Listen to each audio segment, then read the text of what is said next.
Hello, and welcome back to some more Trails in the Sky first chapter. In the last episode, I am not entirely sure what we did. Oh, right, we went and saw Professor Russell, and he said we needed to get an engine that doesn't run an orbital technology. Wow, check out this room. So techy. Looks like we've got the right place. Oh, hello. I don't recognize you two. Do you need something from the operations room? I'm Travis, by the way, the technical supervisor here. Pleasure to meet you. We're with the Bracer Guild. We're here because Professor Russell asked us to look up something. Professor Russell? Oh no, not again. Don't tell me he's gotten into trouble again. Again? Yeah, no one here trusts that old dude, huh? Well, he's undeniably a genius. After all, he did invent the Capel system. But he's also one endless headache. Now his granddaughter, Tita, she's a hard-working sweetheart. Say no more, we get it. But don't worry, it's not such a big deal this time.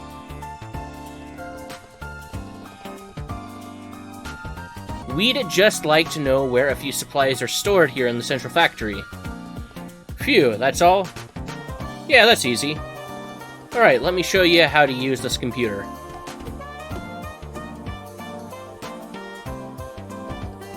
This cylindrical device here is the orbital calculator, the Capel. Orbital calculators are everywhere nowadays. They're even used for things like airship navigation controls. The Capel is currently the world's fastest information processor and has incredible versatility. It can handle everything from structural integrity calculations to information searches. And so, to look up something, we first switch the panel here to search mode. This sends an orbital signal through the wiring and accesses the memory orbment. Memory orbits contain large amounts of quartz that can manage light-based information. That way, you can easily pull up any information you want. Easy peasy. Does that make sense so far? Sure. Yep, totally! Wow, Estelle. Impressive. It's such advanced technology that I'm struggling to follow along. Okay, I lied. My bad. I'm completely clueless. Well, you don't have to memorize how the mechanism functions. I'll switch the mode so you can try using the panel yourself. You should get the hang of it soon.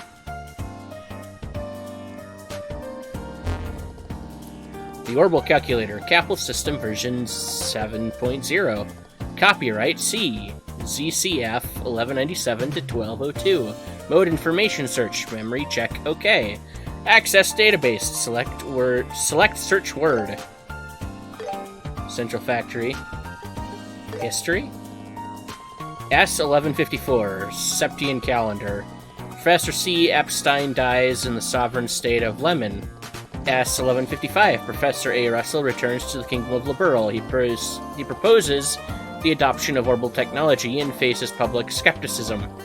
1157. Professor Russell forms a partnership with the Zeiss Clockmakers Guild. They establish the Zeiss Central Factory, which later becomes the Central Factory.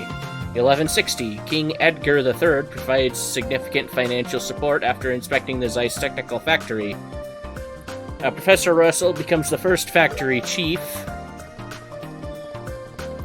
1162, King Edgar III passes away. Queen Alicia II ascends the throne. 1164, the Langland Bridge is built. 1168, the first orbital airship, Calatrava, is completed after 39 failed test flights. 1173, the supplying of technology to the Verne Company in the Republic and the Rhineford Company in the Empire begins. Zeiss Technical Workshop is officially renamed Zeiss Central Factory. 1175, the Orbital Ship Company is established. Airliner Lind begins operations. 1177, airliner Cecilia begins operations. 1178, factory ship Leibnitz is completed. 1180, the central factory is relocated to the current building. An underground factory is constructed in the excavated section of Caldia Hills. 1182, factory chief Professor Russell retires. Technical supervisor Murdoch is appointed as the new factory chief. 1185, a new division for natural science and medical research is established. 1187, the cruiser Eterna sinks in Calvar territorial waters. Crown Prince Judas and his wife pass away. 1190, the Epstein Foundation, in collaboration with Liberl, announces the Orbital Network. 1192, the 100-Day War breaks out. The central factory is seized by the Erebonian military. Professor Russell develops a patrol ship at Leaston Fortress. The patrol ship achieves significant success in counteroffensive operations and becomes a key weapon in the Royal Army. 1193, a peace treaty is signed between Liberl and the Erebonian Empire. Orbment exports to the Erebonian Empire resume.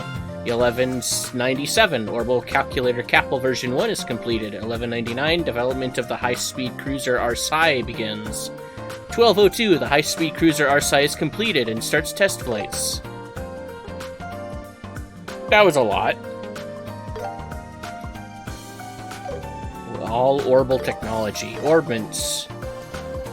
A term for all machines that extract orbital energy from septium and trigger various phenomena. Invented by Professor C. Epstein 50 years ago, their structure and gear movements cause quartz processed from septium to interact, resulting in countless different effects.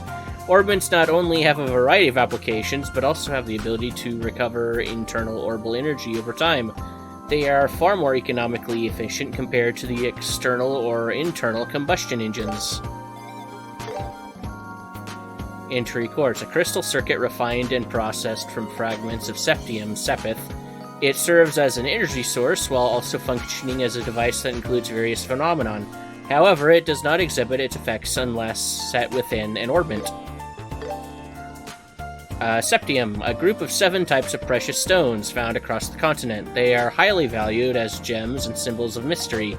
Since the invention of technology to process fragments of septium, sepith, into quartz, the value of septium resources among the nations has significantly increased. Airships, or orbital ships. The pinnacle of orbital technology, they combine 2 major innovations to fly: large-scale flight devices and orbital engines capable of supplying massive energy. Modern versions are often equipped with high-performance orbital calculator to enable efficient energy transfer and precise vessel control.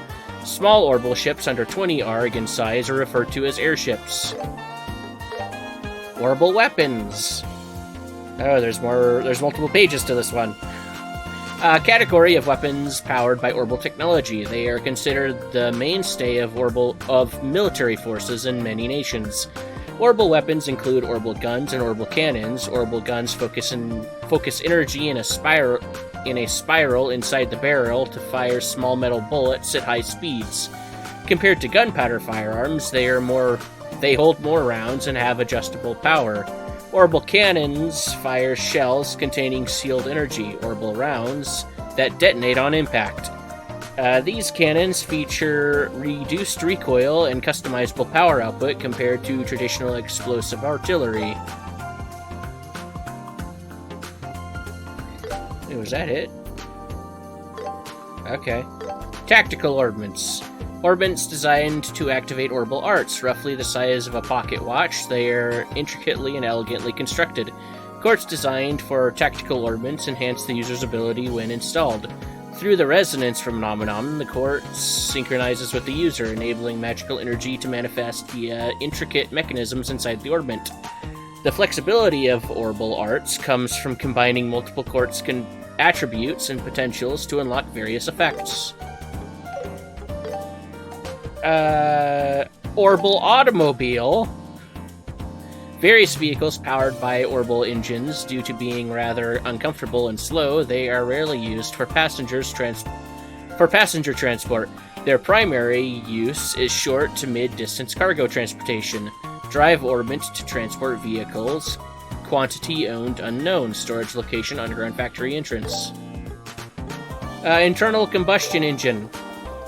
A motor that generates energy by combusting fuel inside the engine. Compared to orbital engines, it's less economically efficient and has other issues such as noise and exhaust emissions.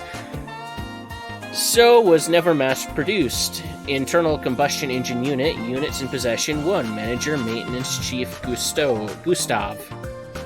Gasoline.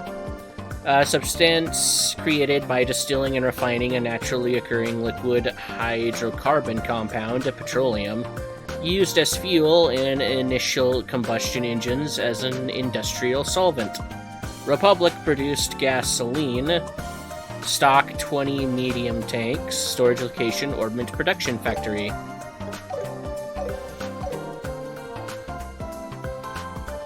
Seems like you found what you were looking for. Wow, this thing's like a magic treasure chest. The orbital calculator is far more advanced than I could have imagined. I heard Professor Epstein, Professor Russell's mentor, was the one who originally came up with the idea. But only Professor Russell could have actually brought it to fruition. If only he could be a little more level-headed. As they say, Adios doesn't give with both hands. By the way, a mechanic named Gustav is responsible for the engine, right? Happen to know where he is? The maintenance chief is in charge of the landing. The maintenance chief is in charge of the landing port, too. You should be able to find him there. As for gasoline, the Ordnance Production Factory is in the basement of the central factory. The staff there should be able to help you with that. So, you can get the engine unit from Mr. Gustav at the landing port, and the gasoline in the Ordnance Production Factory in the basement. Thanks a ton, you're a lifesaver! Don't mention it. Come back if you need anything else. Whew. Thank the goddess I didn't break anything. Don't say that. You're scaring me. Still, the Central Factory's technology is incredible. And it's amazing to think this might become commonplace someday. Man, that would be crazy. The maintenance chief is in charge of the landing port. You should be able to find him there. As for gasoline, the Ordnance Production Factory is in the basement of the central factory. The staff there should be able to help you with that. Alright, come back if you need anything else. Phew, I managed to complete the prototype. Now I just need to wait for testers to arrive. I should try to adjust the insole in the meantime. Terry, you've got to submit our research focus for next term soon. We've got to submit our research focus for next term soon. What should we do? Any good ideas? Afraid not. I'm busy thinking of something... Think of something yourself. Yikes, Terry's attitude has been awful lately. He works with such a brilliant colleague, but he never tries to learn from him. What a waste. Phew, so Louise is transferring. She always did want to work on airships, so that's good news. Well, can't afford to fall behind. I've got to get the new orbital gun ready for production as soon as possible. Sorry to bother you when you're so busy, but I've got something to discuss with you in regards to regarding the RSI orbital engine development project. Ah, Hugo. I heard that Clive from Ruan turned down the role, which means we have to find someone else for the job. Not even sure that's possible. Our dream's to have a small shop of our own, like Bell Station in the city, a place with heart and soul. But it'd still be a business, and that means we'll have to think about the management side of things as well. Anyone can say they want to run a shop with heart, but making it a reality is no picnic. I wonder who Faye's ex-boyfriend is. I asked my friends, but no one knew anything. This is bothering me so much I can't focus on my work. I know I should work hard to impress her, but I can't. This is bothering me so much I can't focus. Okay, repeating dialogue.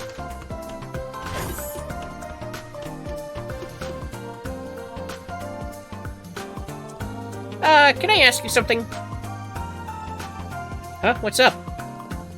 They explained that Professor Russell wanted them to bring him gasoline. Gasoline, huh? I think we had a few tanks in the back of storage. Let me make a quick call. This is Faye. I've got a favor to ask. We've still got some gasoline from Calvard, don't we? Mm-hmm, right. Pour some into a can and send it over, yeah? Make sure the can's small enough to carry. Thanks, I owe you one.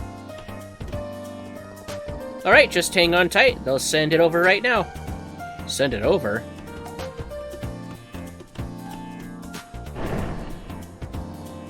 Whoa! It's here.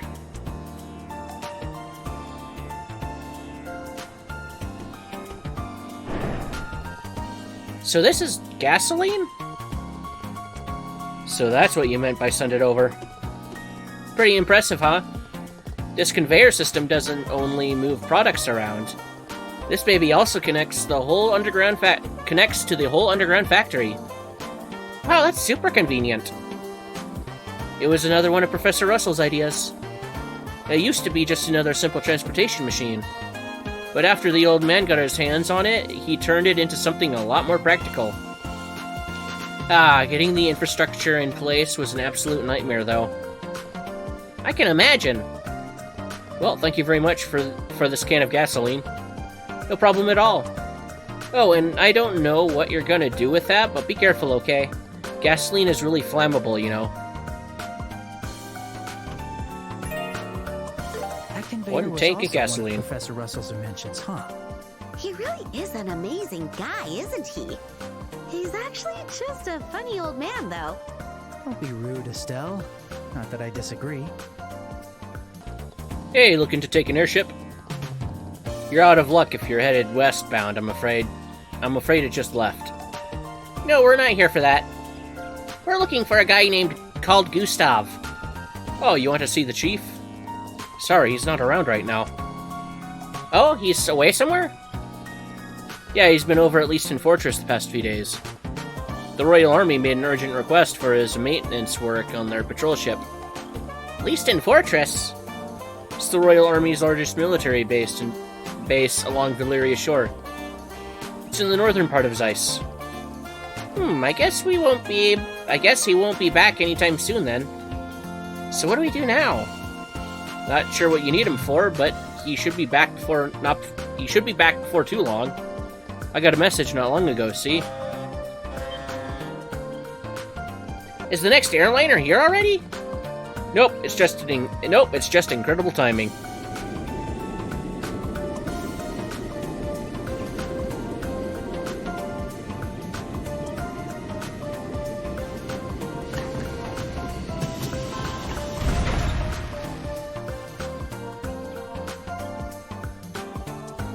It's an orange airliner? Wait, is that even a thing? No, I don't think that's an airliner. Some of its components look different, and there are mechanical arms attached to it too. Oh yeah, you're right. That's the Central Factory's factory ship, Leibniz. It's the same model as an airliner, but has more equipment and functions. It's used for maintaining large equipment, carrying heavy products, that sort of thing. Whoa, it's like a flying workshop! Wait a minute, is Mr. Gustav on that airship? He sure is. Why don't you go talk to him now? Yeah, will do. Thanks for your time. Look at that, beautiful, huh? The factory ship Leibniz is the pride and joy of the Central Factory. Huh? What do you kids want? Leibniz is loaded with tons of equipment and machines. Leibniz, sorry. Ain't a place for kids. Actually, we're looking for someone. We were wondering if there might be someone called Gustav aboard this ship. You were looking for me? Oh, you're the maintenance chief.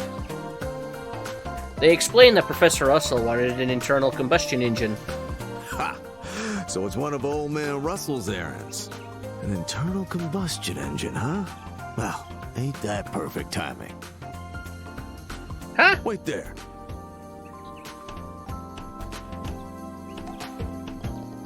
You don't think he has one on the ship? Yeah, looks like it. Here, take it. Watch it, though. It's heavy.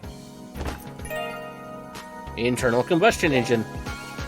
Whoa! You're right about it being heavy. But I can totally handle it. Not bad for a young girl like you. You've got guts. I like you. Thanks, I guess. Funny, eh? We just got this back from the army, and now the old man wants it. What? You got it from the army? Yeah, the thing is, we were lending that sample to the Royal Army for a while. Said it was for some kind of research. They finally gave it back to us today. Huh. That's sure is a strange coincidence.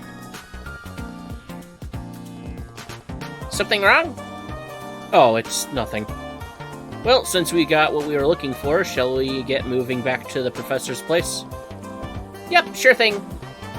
Thanks a lot, Mr. Gustav. No problem. Tell the old man I said hi. I wonder what it's like inside the factory ship. I'd love to take a peek. Getting in would be a hard sell. There's probably confidential things in there. Bummer. It's funny, eh? We just got this thing back from the army, and now the old man wants it. We barely take this out from the storage room normally.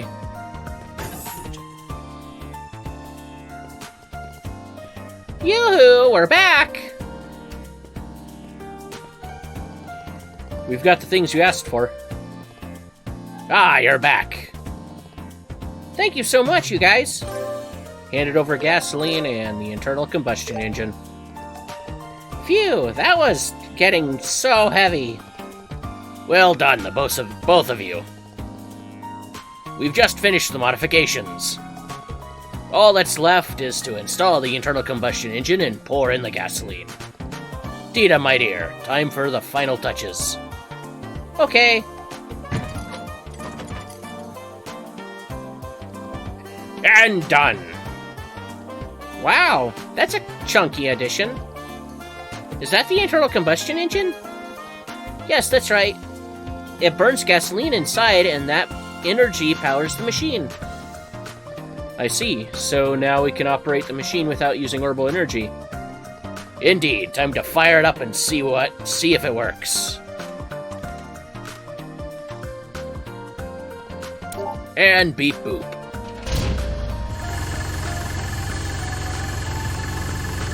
Ah, it's so loud! It makes a lot more noise and vibrations compared to the orbital engine. Indeed, that's one of its drawbacks. But it appears we were right about it not activating the black orbit. Now then, let's start dismantling it. Gulp.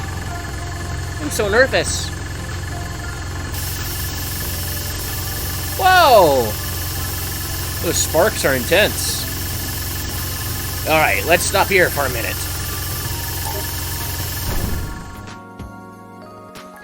Let's check how much of that frame we've managed to cut. How much of the frame we managed to cut. Just a scratch? I can't believe that's all that happened. Even with a saw made of a special alloy. What a hard material. I think we can cut through it eventually with enough persistence. We'll likely need to replace the blade several times, though. It's gonna be a battle of endurance now, huh? Oh god, both of these voices. Professor, may I?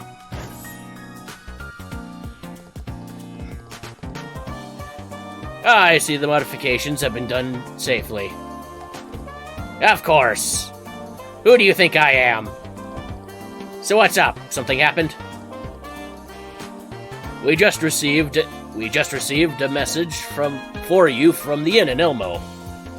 Seems the orbital pump used to draw up the hot spring water is broken. They need you to fix it, or else they gotta close the hot springs. What? You can't be serious. These voices are so similar. Unbelievable! Now of all times! Want me to send another technician instead?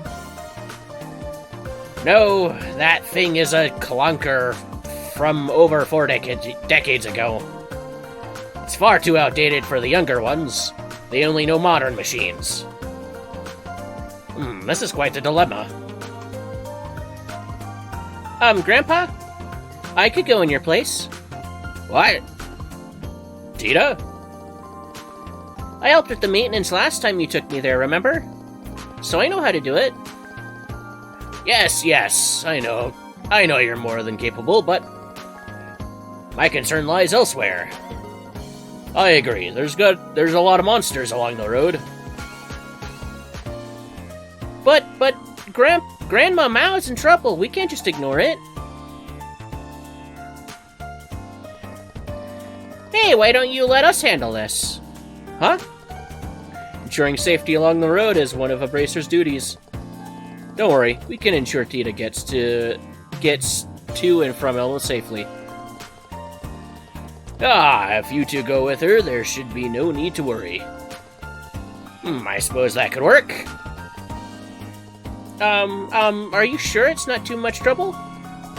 Hey kid, no need to worry. We'll go to Elmo together.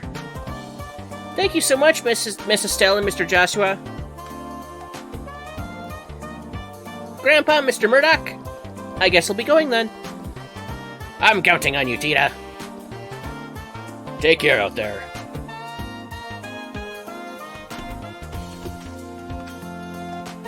Racers, please watch over Tita. And Tita, take care out there. Sorry to trouble you, but thanks for taking on the pump repairs.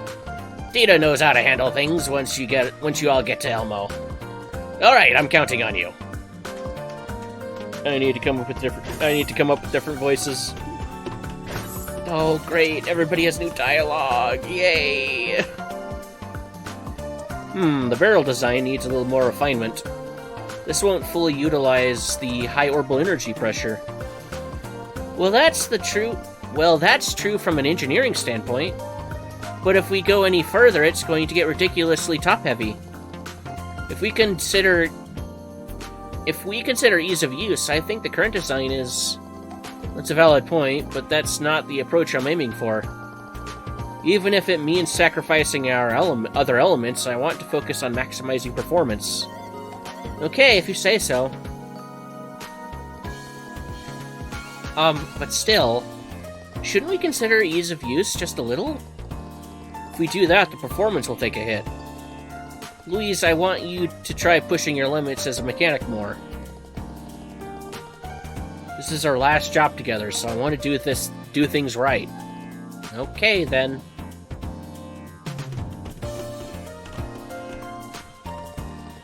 According to this data, it seems that phenomenon truly was the result of orbital energy itself shutting down. The blackout has made me realize all over again about just how little we understand the nature of orbital energy. Okay, I gotta end the episode, so I'm gonna do that here. In the next episode, we're gonna be going around talking to everybody again. And I tried to do this a little bit this episode, and I guess I'm gonna continue to do that in the future, but I think I'm gonna cut back on showing everybody's conversations. I'll try to just cut out the little stuff and keep in like the progressing story stuff between characters, but it's going to be difficult. I'll try to figure it out. But anyway, with that said, thanks for watching, and until next time, bye-bye.